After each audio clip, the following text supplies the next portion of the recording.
Ronco del Gelso ha aderito alla FIVI già nel 2008, insomma, quando il progetto è nato e soprattutto perché ci piacevano, diciamo, i nostri compagni di viaggio, insomma. Aziende come Piero Panco, Di Poli, queste sono aziende che conosciamo e ci assomigliano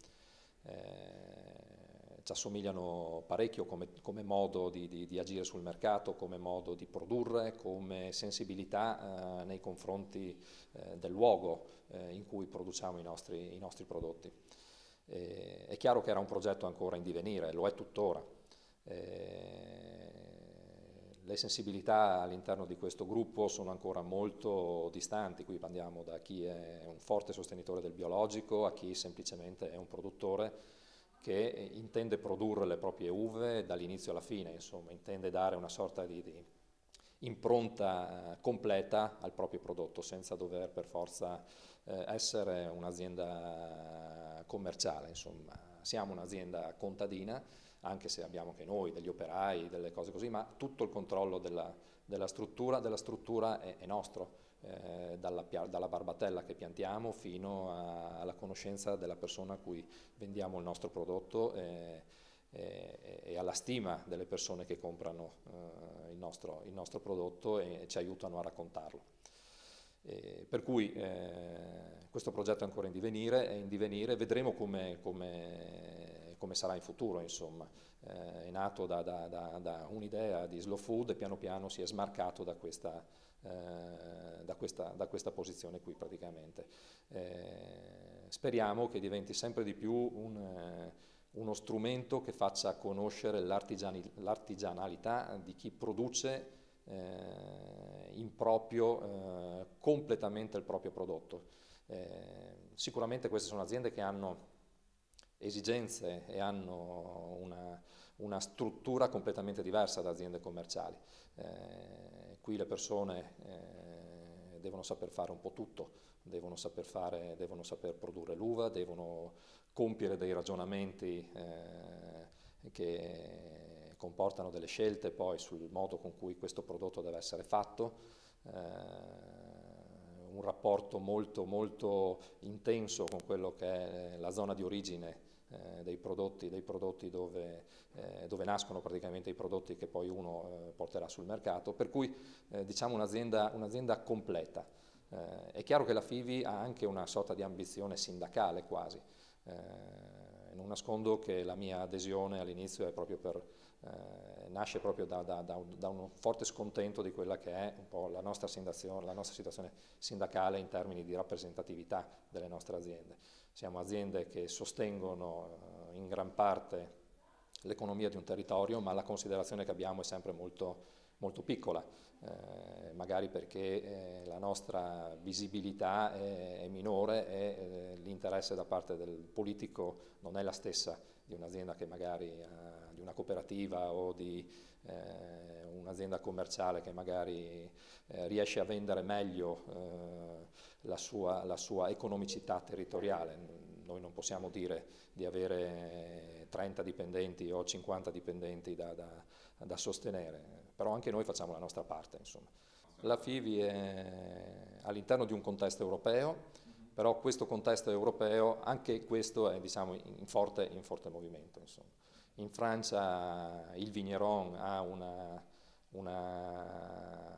sostegno, diciamo, da parte della cultura, da parte del pubblico diverso da quello, dall'impronta, diciamo, che in qualche maniera sta assumendo in Italia.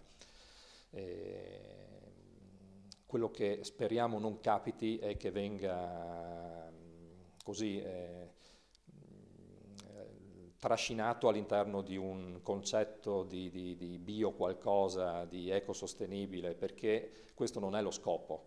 Le nostre aziende non hanno la necessità di spendere parole in questi ambiti, proprio perché le aziende nostre operano in quel senso al di là dell'aspetto commerciale. È un po' come fare beneficenza, no? Si dovrebbe fare ma poi non raccontare. ed è un po' il comportamento che noi abbiamo sempre mantenuto sull'aspetto produttivo. Le nostre aziende non sono diciamo, rispettose del territorio, rispettose della propria identità, per cui si comportano già eticamente in un certo modo, ma non è questo quello che vogliamo raccontare al nostro mercato. Noi vogliamo raccontare che quello che produciamo è buono, soprattutto buono, soprattutto ha un rapporto con il buono diciamo molto stretto e molto forte. Le aspettative di Piacenza sono diciamo legate a moltiplicare sempre di più quello che è l'aspetto visibilità delle nostre aziende. Insomma, per noi è importante che il pubblico sappia che siamo aziende contadine e che siamo aziende che lavorano in un certo modo, con determinati standard qualitativi che magari altri non sono in grado di mantenere o di avere.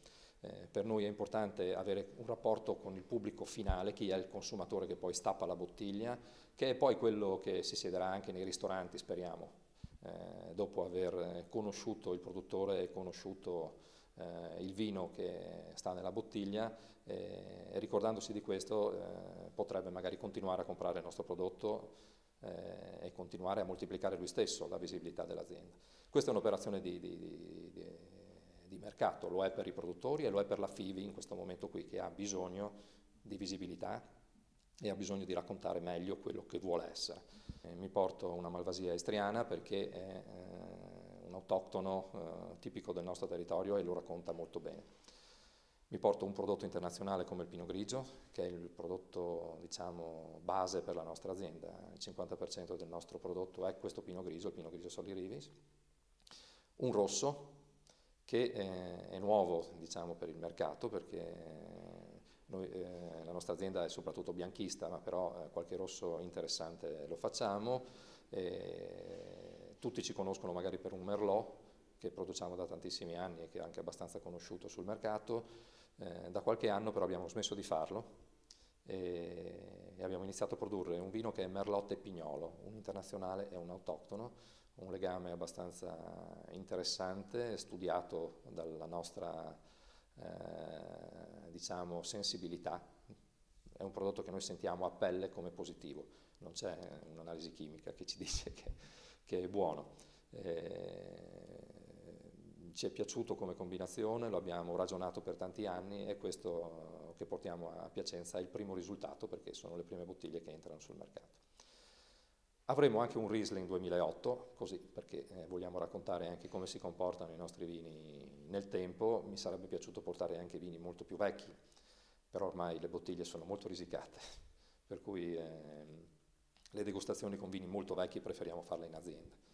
E poi accanto a questo mi sembra di aver messo ancora un Tokai friulano, questo soprattutto perché qualche persona che arriva alla FIVI mi ha già chiamato e mi ha detto se potrà sentire Tokai friulano.